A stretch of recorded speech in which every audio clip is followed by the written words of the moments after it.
କ'ଣ ଆପଣ ଝିଅ ପଟେଇବାକୁ ଚାହୁଁଛନ୍ତି? ସୁନ୍ଦରୀ ପଡ଼ିଶା ଘର ଭାଉଜକୁ ପଟେଇବାକୁ ଚାହୁଁଛନ୍ତି? ତା'ଠାରୁ ନିଜର ମନ ମୁତାବକ କାମ ହାସଲ କରିବାକୁ ଚାହୁଁଛନ୍ତି? ତେବେ ଆଜିର ଏହି ଭିଡ଼ିଓଟିକୁ ମୂଳରୁ ଶେଷ ପର୍ଯ୍ୟନ୍ତ ଧ୍ୟାନ ସହିତ ଦେଖନ୍ତୁ। କାରଣ ଆଜିର ଏହି ଭିଡ଼ିଓଟିରେ ମୁଁ ଆପଣଙ୍କୁ ଶିଖାଇବି ଏମିତି ଏକ ପ୍ରଚଣ୍ଡ ମହାଶକ୍ତିଶାଳୀ ବଶୀକରଣ, ଯାହାର ପ୍ରୟୋଗରେ ଆପଣ କେଉଁ ବି କୁଆଁରୀ ଝିଅ ବା ବିବାହିତା ନାରୀକୁ ପଟେଇ ପାରିବେ, ନିଜ ବଶରେ କରିପାରିବେ, ତା'ଠାରୁ ନିଜର ମନ ମୁତାବକ କାମ ହାସଲ କରିପାରିବେ।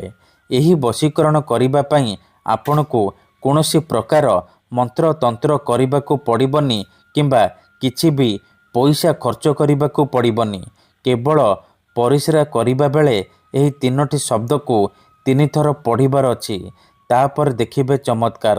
ଯେମିତି ଆପଣ ଏପଟେ 3ଟି ଶବ୍ଦକୁ ପଢ଼ିବେ, ସେପଟେ ସେ ଝିଅ ବା ନାରୀ ବିଚଳିତ ହୋଇ ଉଠିବ, ଆପଣଙ୍କ ଆଡ଼କୁ ଆକର୍ଷିତ ହେବାକୁ ଲାଗିବ। ନମସ୍କାର ଫ୍ରେଣ୍ଡସ୍, ଓଡ଼ିଆ ଫଣ୍ଡା ଚ୍ୟାନେଲକୁ ଆପଣମାନଙ୍କୁ ସ୍ୱାଗତ। କେତେଥର ଏମିତି ହେଇଥାଏ କି ଆପଣ ଯେଉଁ ଝିଅକୁ ମନେ ମନେ ଭଲ ପାଉଛନ୍ତି, ସେ ଝିଅ ଆପଣଙ୍କୁ ଭଲ ପାଏନି, ଅନ୍ୟ କାହାକୁ ଭଲ ପାଏ। ଆଉ ଆପଣ ତା ପଛରେ ଗୋଡ଼େଇ ଗୋଡ଼େଇ ଥକିଗଲେଣି, ନିଜର ସବୁ ସମୟ ସାରି ସାରିଲେଣି, କିନ୍ତୁ ସେ ଝିଅକୁ ପଟେଇ ପାରୁନାହାନ୍ତି।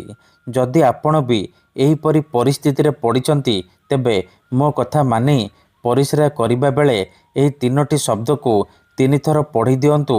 ଗ୍ୟାରେଣ୍ଟି ଦେଉଛି, ଯେଉଁ ଝିଅ ଆପଣଙ୍କୁ ଭାව ଦେଉନଥିଲା, ସେ ଝିଅ ଆପଣଙ୍କୁ ଦେଖିବା ମାତ୍ରେ ନିଜେ ଆସି ଆପଣଙ୍କ ସହିତ କଥା ହେବ, ଆପଣଙ୍କୁ ଭଲ ପାଉଛି ବୋଲି କହିବ। ଯେଉଁ ବିବାହିତା ନାରୀ ବା ପଡ଼ିଶା ଘର ଭାଉଜକୁ ଆପଣ ଦିନରାତି ଭାବୁଛନ୍ତି, ତା'ର ସୁନ୍ଦରତାକୁ ଦେଖି ତା ଆଡ଼କୁ ଆକର୍ଷିତ ହେଉଛନ୍ତି, ସିଏ ହାତ ଧରିକି ରୁମ୍କୁ ଡାକିବ, ଯାହା ଚାହିଁବେ ତାହା କରିବ। ଏହି ବଶୀକରଣ ସାହାଯ୍ୟରେ ଆପଣ ବର୍ଷ ବର୍ଷ ଧରି ଭାଙ୍ଗି ଯାଇଥିବା ପୁରୁଣା ପ୍ରେମକୁ ଫେରାଇ ଆଣିପାରିବେ। ଶାଶୁ, ନଣନ୍ଦ, ଦିଅର, ଭାଉଜ କାହାକୁ ବି ପଟେଇ ପାରିବେ। ତା'ଠାରୁ ନିଜର ମନ ମୁତାବକ କାମ ହାସଲ କରିପାରିବେ। ଏହି ବଶୀକରଣ ସାହାଯ୍ୟରେ ଆପଣ ଶତ୍ରୁକୁ ହାତ ମୁଠାରେ ରଖିପାରିବେ। କେତେଥର ଏମିତି ହେଇଥାଏ କି ବିନା କାରଣରେ ଯଦି କେଉଁ ଲୋକ ଆପଣଙ୍କୁ ହଇରାଣ କରୁଛି, ଆପଣଙ୍କର ଘର ପରିବାର ଉପରେ ଖରାପ ନଜର ପକାଉଛି, ଆଉ ଆପଣ ଚାହିଁକି ବି ତା'ର କିଛି କରିପାରୁନାହାନ୍ତି। କାହିଁକି ନା କେତେଥର ଏମିତି ହେଇଥାଏ କି ଆମର ଶତ୍ରୁ ଶକ୍ତିରେ ଆଉ ପଇସାରେ ଆମଠାରୁ ବଳବାନ ହେଇଥାଏ, ଆଉ ଆମେ ଚାହିଁକି ବି ତା'ର କିଛି କରିପାରୁନାହୁଁ। ଏହିପରି ପରିସ୍ଥିତିରେ ଆପଣ ବଶୀକରଣ କରିପାରିବେ। ଆଜି ଯେଉଁ ବଶୀକରଣ ମୁଁ ଆପଣଙ୍କୁ ଶିଖେଇବି, ଏହି ବଶୀକରଣ ସାହାଯ୍ୟରେ ଆପଣ ଝିଅ ପଟେଇ ପାରିବେ, ସୁନ୍ଦରୀ ଭାଉଜକୁ ପଟେଇ ପାରିବେ, ଶତ୍ରୁକୁ ମଧ୍ୟ ହାତ ମୁଠାରେ ରଖିପାରିବେ। କେବଳ ପରିସ୍ରା କରିବା ବେଳେ ଏହି 3ଟି ଶବ୍ଦକୁ 3 ଥର ପଢ଼ିବାର ଅଛି। ତେବେ ଏହି ବଶୀକରଣ ଆପଣ କିପରି କରିବେ, କେମିତି କରିବେ, ଏହାର ପ୍ରୟୋଗ ବିଧି କ'ଣ, ମୁଁ ଆପଣଙ୍କୁ ଶିଖେଇବି। ସମ୍ପୂର୍ଣ୍ଣ ପ୍ରୟୋଗ ବିଧି ଠିକ୍ ଭାବରେ ଶିଖେଇବି। ଜାଣିବା ପାଇଁ ଭିଡ଼ିଓଟିକୁ ମୂଳରୁ ଶେଷ ପର୍ଯ୍ୟନ୍ତ ଧ୍ୟାନ ସହିତ ଦେଖନ୍ତୁ। ଅଧାରୁ ଛାଡ଼ିକି ପଳେଇଲେ କିମ୍ବା କାଟି କାଟି ଦେଖିଲେ ଆପଣ କିଛି ବି ବୁଝିପାରିବେନି। ପରେ କମେଣ୍ଟ କରିବେ ଆପଣଙ୍କର ବଶୀକରଣ କାମ କରୁନି। ତେଣୁ ଭିଡ଼ିଓଟିକୁ ଶେଷ ପର୍ଯ୍ୟନ୍ତ ଧ୍ୟାନ ସହିତ ଦେଖନ୍ତୁ, ପ୍ରୟୋଗ ବିଧି ଠିକ୍ ଭାବରେ ଶିଖନ୍ତୁ, ତାପରେ ଏହି ବଶୀକରଣ କରିବା ପାଇଁ ଯିବେ। ଏହି ବଶୀକରଣ ଏତେ ଶକ୍ତିଶାଳୀ କି ଏହାର ପ୍ରୟୋଗରେ ହଜାର ହଜାର ଲୋକମାନେ ଲାଭବାନ ହେଇଛନ୍ତି।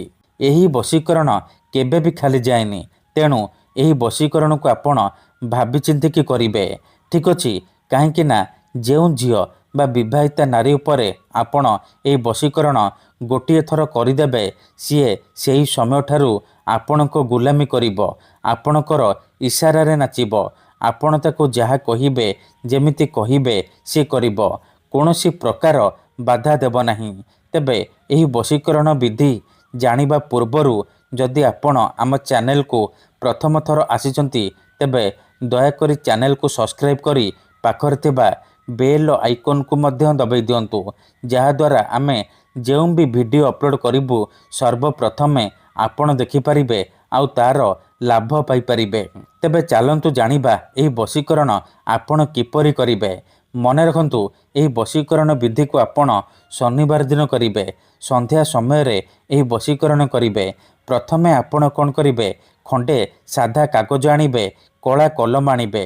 କାଗଜରେ ପ୍ରଥମେ ଆପଣ ସେଇ ଝିଅ ବା ସ୍ତ୍ରୀର ନାମ ଲେଖିବେ ଯାହାକୁ ଆପଣ ପଟେଇବାକୁ ଚାହୁଁଛନ୍ତି। ଆଉ ତା ତଳେ ଆପଣ ତ୍ରିମ୍ ତ୍ରିମ୍ ତ୍ରିମ୍ ଏହି 3ଟି ଶବ୍ଦକୁ ଲେଖିବେ। ଲେଖିସାରିବା ପରେ ସେ କାଗଜକୁ ନେଇକି କୌଣସି ଏକ ସୁନସାନ ଜାଗାକୁ ଯିବେ ଯେଉଁଠାରେ ଆପଣଙ୍କୁ କେହି ଦେଖିବେନି କିମ୍ବା ଡାକିବେନି। ତାପରେ ସେ କାଗଜକୁ ତଳେ ମାଟି ଉପରେ ରଖିବେ ଆଉ ଆଖି ବନ୍ଦ କରିକି ସେଇ ଝିଅ ବା ନାରୀକୁ ମନେ ମନେ ଭାବିବେ। ତାର ମୁହଁକୁ ନିଜ ମନରେ ଭାବିବେ। ଭାବି ସାରିବା ପରେ ଆପଣ ସେ କାଗଜ ଉପରେ ପରିସ୍ରା କରିବେ।